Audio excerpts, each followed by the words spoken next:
How do you produce entertaining videos that drive a trackable ROI, Dan? And what is ROI? That's a good question. I mean, I know, but I'm kind of playing the part of the listener or the viewer, just in case we're using an acronym they don't understand. Well done, Lloyd. Thank you. So I'm not going to give the game away immediately, but this whole podcast is going to be sharing an answer to that question. And also, I'm actually really excited for this episode because we're not just saying stuff, we're actually going to provide some real tangible examples. You know, sometimes when we started the podcast, we used to just say stuff, but now we've actually got loads of great examples to... I feel like everyone that starts a podcast starts with just saying stuff and thinking, do you know what would be great for people to listen to? Like just us having a chat. I think every podcast starts with, we don't really know what this is going to be about, but we're just going to go with have a chat. And then a few episodes in, every podcaster realizes that their conversations aren't as interesting as they think. Which is why we're going to try and focus on actually providing value for the listeners and viewers. Yeah. And to answer your second part, what's ROI? ROI is return on investment. This is probably on our, what do you say, like Business Anchors bingo, where we say something constantly. Yeah. Trackable ROI. Trackable ROI is one. 2030 plan. Lloyd punching the mic. There's a few bingo, Business Anchors bingo items. Yeah, and I think something that us as an agency focuses a lot on, and a lot of our messaging is to deliver a trackable return on investment for clients. So bingo, we're pretty clued up on this. Yes, we are. So you could say it's our thing. It is our thing. One of our many talents. Yeah. So I guess before we get into the how do you generate a trackable ROI with entertaining video, why do you think entertaining video and delivering a trackable ROI is important? But so listeners actually, it's a double whammy. Whammy. Another way of saying double whammy. I would also kind of interchangeably have entertaining video with like high quality content, because I think it doesn't always have to be entertaining video, but I feel like that's like the optimum way of doing things. But I think there's steps along the way that if you do it at a high quality, you can achieve it as well. But the trackable ROI thing for me is just you are not throwing your money down the drain. Because so many businesses, either their entire kind of marketing efforts and budget is just like, we spend £50,000 a year on Stephen and his magazine, or on this agency that does these ads, but they just accept there's no evidence of a return. We know we have to spend that on marketing. We're pretty sure something works, but we have to do that. And I think that's a very old way of doing things, and we need to get out of it. And even some of our bigger corporate clients, not the SMEs, but the household names, there's portions of their budget that I feel are still that of, well, yeah, we kind of pay 45,000 a year to that, and that's we just do that because that's what we should. But that's the first thing. Sorry to keep talking. No, please carry on. In a minute. But the second thing, reason why this is important, yes, is having entertaining video means to me that even if someone's not ready to buy or sign up or whatever you want them to do, the action you want to take, with high quality entertaining video as the content, you leave millions of people, potentially, if you have that budget, with a positive sentiment towards your brand and willing to consider you in the future if they ever are ready to buy. I think that's like the secret sauce of this world that we're in, of entertaining video in advertising and marketing.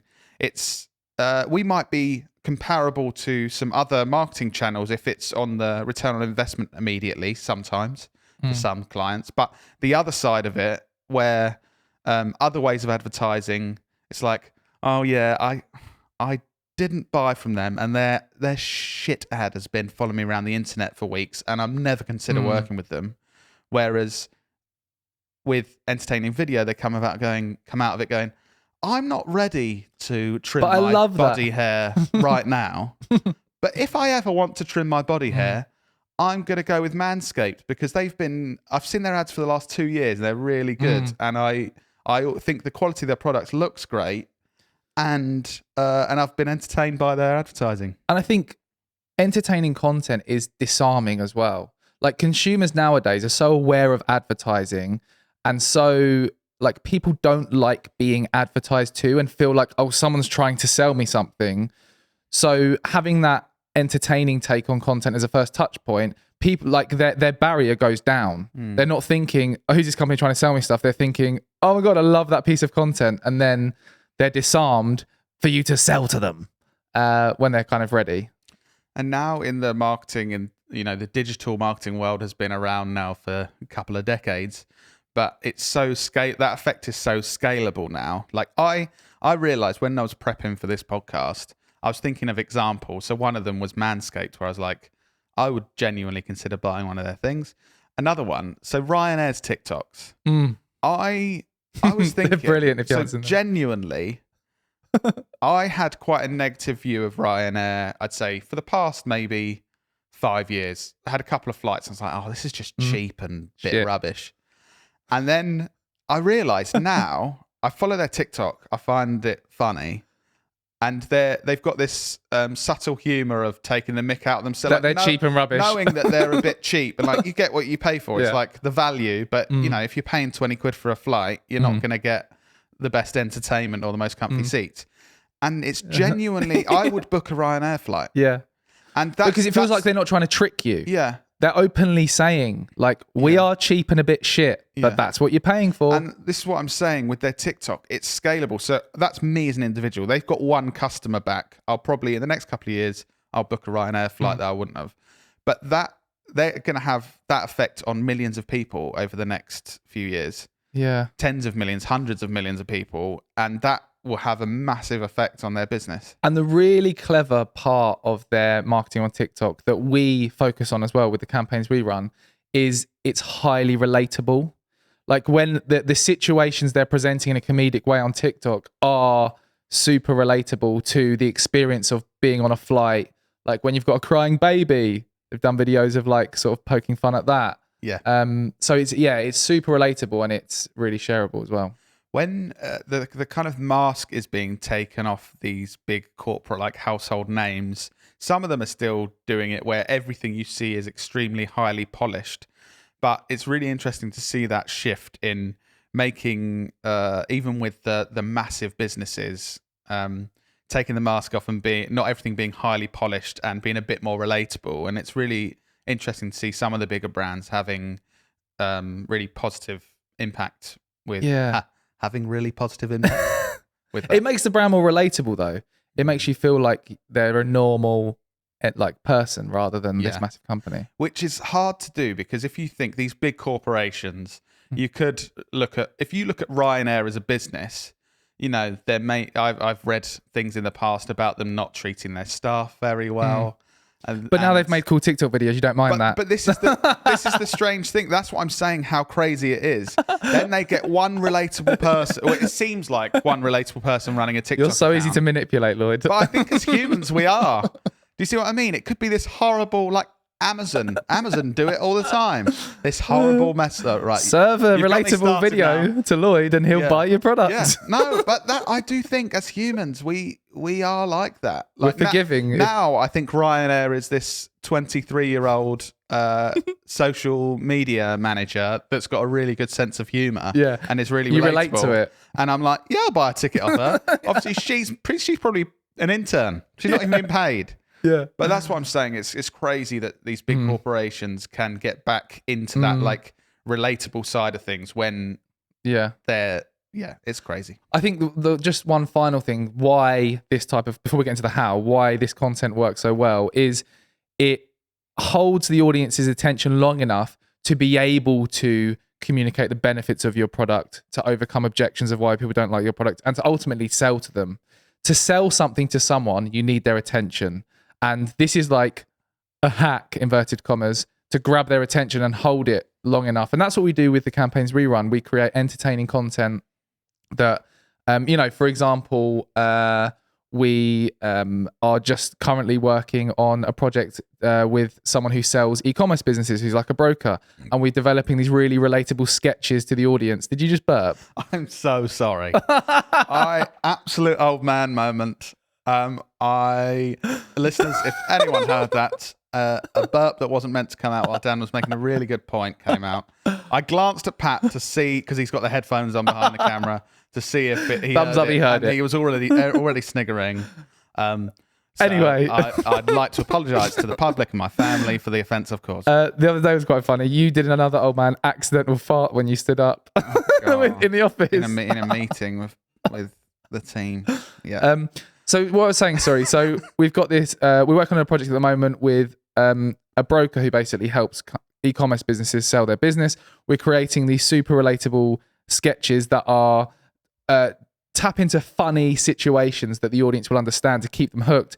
But the script is cleverly written to ultimately position them as the best solution to sell your e-commerce business. Like you're saying, one of the really important thing to be able to have a positive effect of this kind of entertaining video in marketing is to be able to get in front of people for long enough and for them to kind of give you permission to start selling to them. So hooking them in is important, and lots of people in the marketing world, when we're talking about content, they talk about the hook. You know, the first couple of seconds of the video have got to be really grab the attention, and that is very important. But the real skill, I think, that most businesses don't get is how to keep them engaged after you've hooked them in for long enough to communicate the benefits of the product, service, whatever the business is, overcoming those objections. And that really is where people get the huge success, when they're able to do that. And I get so frustrated with a lot of businesses now just doing weird stuff to get the attention. I was about to say that. And they think, I've seen these other businesses doing this thing. So like, right, I'm gonna say stuff about my business whilst I headbutt this wall, and then I'll get the attention. And it's like, do you know what? No, that's going to have a negative impact. Someone said a really funny comment on LinkedIn the other day. I actually made this point. I commented on an interview I did with someone about advertainment, and in the video, the main point I was making was that don't just create funny cat videos of stupid stuff. And then someone commented like, yeah, don't just paint yourself blue to grab people's attention, because obviously we painted you blue in a video the other day as a genie. But there was strategic reasoning behind that. You're a genie representing the point of... That is exactly it. I think to the outside, sometimes it's hard to differentiate. You see this weird video and this weird video. Don't just wear wigs in videos, I mean. Yeah. But you see two weird videos side by side. Oh, there's these guys in wigs talking about business. Bit weird. There's this guy headbutting a wall talking about business. And you're like, right, both of those are weird videos. But it's like, no, this one, there's huge strategy behind keeping you engaged and communicating the points that need to be communicated, making it relatable, specific calls to action, making you take action. And this one is a guy headbutting a wall. Buy my printers. I just imagine that actually producing that. Anyway, so let's move on to the more practical side. So listeners who are wanting to actually action this and start creating more entertaining video that drives a trackable return on investment, what are I've got a few different steps, but how would you approach this, Lloyd? Or what have you prepared for the podcast to share that's value adding? I guess, do you want to know about the creative process of like how you go from zero to, we got this great idea we're going to produce? Or are you more interested in the details of what makes a video a success? All of it. Oh, okay. Thank you.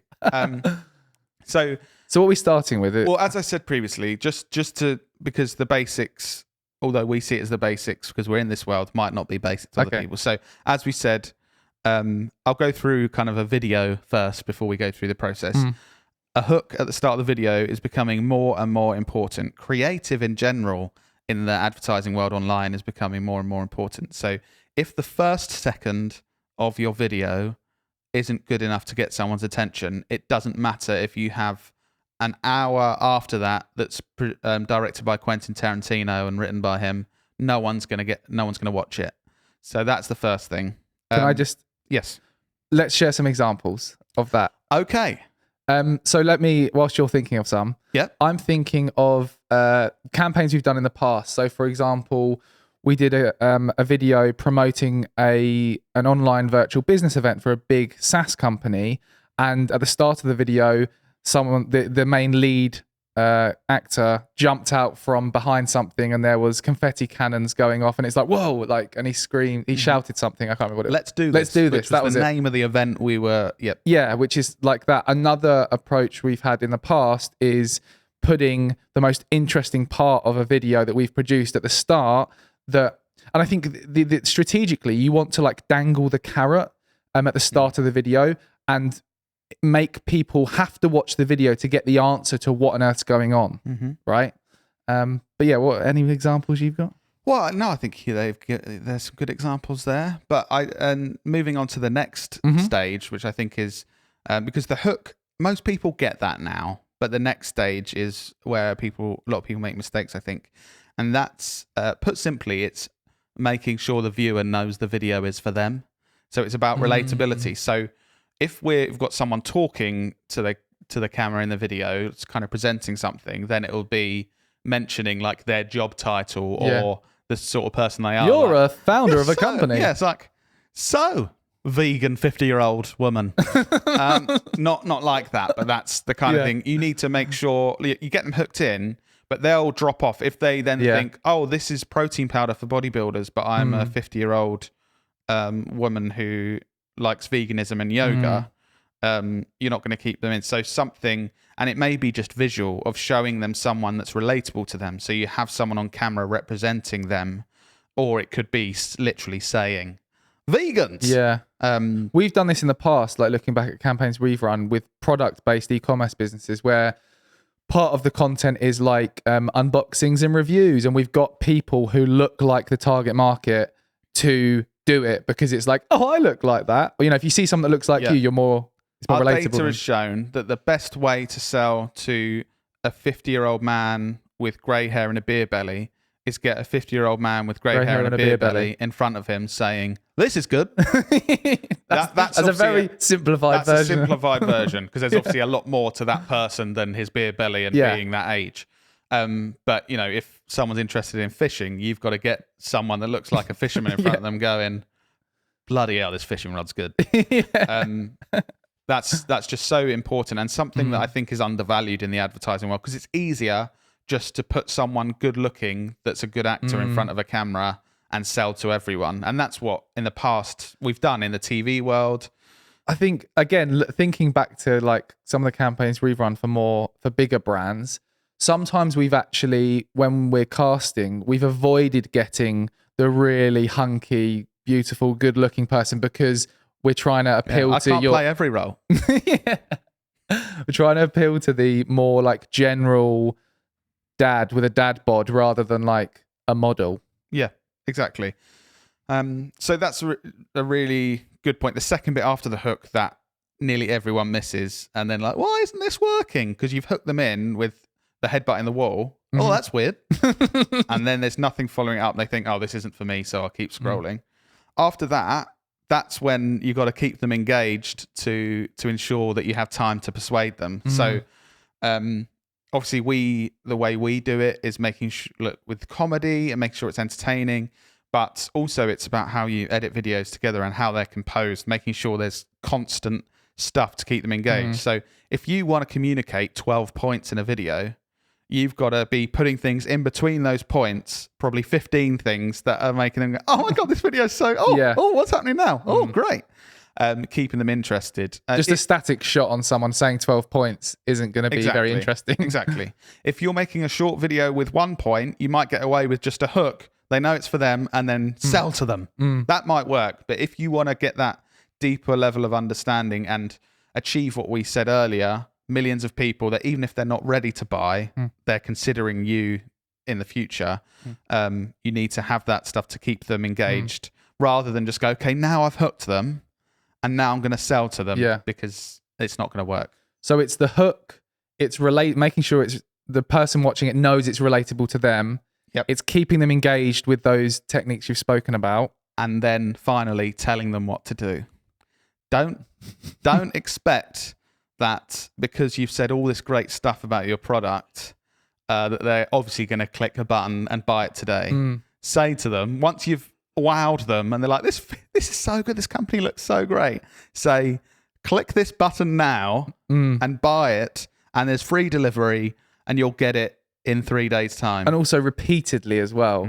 I think people need to keep being reminded because they won't be ready. Different people will be ready at different parts of that video to take the action. So say at the start, and say in the middle, say at the end. Like we're saying, if some of our videos are kind of presented to the camera, you can have that human saying to the human looking into the camera like I am now, click the button to buy it now, and you can be like me, a hunky guy on a podcast set. But if it's not that, then it can be visual on screen reminders of click that button, do this, take this action, and time it well. Don't just put it, every 10 seconds, let's put this thing in. Time it so you're making your potential customers are having a light bulb moment. So you're going, what's a light bulb moment, Lloyd?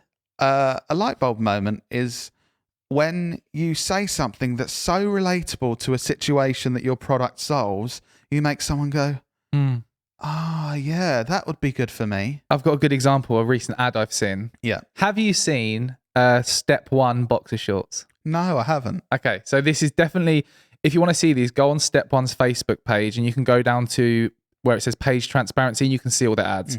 They're brilliant. They're basically like well-designed boxer shorts. I think they're made from some kind of bamboo that stops your legs chafing and stuff. And in their ads, it's always super relatable at the start to a problem that you've got, like your legs rubbing together, and they're entertaining. And they've got these special panels near your like balls that stop it rubbing and stuff. But their ads are really good and they're entertaining. I guess, and this, so you might be listening to this thinking, well, this sounds complicated to do. I'm going to have to work with an agency or work with someone who knows how to produce videos. I'm going to have to invest this money. And I think that the reality is, there's going to be more that you need to work on than just, I don't know, doing a Google ad for a word that's related to your business and hope something comes in. But the results that you'll get from that will obviously be proportional to that. So like the insurance company we worked with recently. That was a cool campaign. It's only gone live this week and completely organic. I did a bit of a comparison from their previous sort of 10 posts on their LinkedIn page to this organically, what we produced for them, kind of comedic sketch in the style that we've been talking about. And it had, when I looked, and it's only been live for a couple of days, but 28 times more engagement and views than any of their other stuff they've ever done. And if you think that's not just, we've had to invest 10 times the amount of money and we've got 10 times the value, or we've had to invest double the amount of time into this. It's like we've got 28 times the value of what they've been doing so previously. far as well. It's just from the first video they've posted. And I think you shouldn't underestimate the value, the long-term value of that, as well as the short-term value. I think another really important point in terms of, so we've spoken about the entertaining video side, the trackable side. I think one of the most common questions I get when engaging with people and companies and brands is like, you keep going on about this trackable return on investment. A lot of marketing companies just say they do stuff and hopefully it works. But in terms of how you can make this trackable, I think it's really important, first of all, to set out what is it you want this to achieve. Because we have brands and companies come to us with very different objectives. For example, the insurance company could come to us and want to reach as many people as possible and generate as much brand awareness and get in front of as many decision makers as possible to get out there. Or some of the e-commerce companies we've worked with are like, we want to generate trackable sales. We want someone to see this ad, go to our website and buy products on our website. So I think, first of all, it's really important to know what is it you're trying to achieve. And then you kind of work backwards like we do. What are the things you need to put in place to track that happening? And for us, running paid ads is a great way of tracking it, because you can track someone who's seen your ad, clicked on your website, bought a product. But it could be, generating traffic to the site. So you need to set the things up to work out, how are we going to track the traffic to the site? Is it Google Analytics? Is it something else? Like we're saying, if you're any part of your marketing is that kind of thing of, we're pretty sure that's doing good stuff. Like, don't accept that. That's not good enough to achieve the great things that our listeners want to achieve. It's possible to it's not possible to track everything 100% these days because of things going on with Apple and stuff like that. But you can get very close to that and have an extremely good idea. And we can track enough for our clients to show a very positive return on investment, even if there's some stuff that we can't track. I think it is the whole like marketing touch points thing. Even for us as an agency, knowing that people may have seen me speak at an event 5 years ago, spoke to you at a networking event you went to a couple of years ago, listened to the podcast.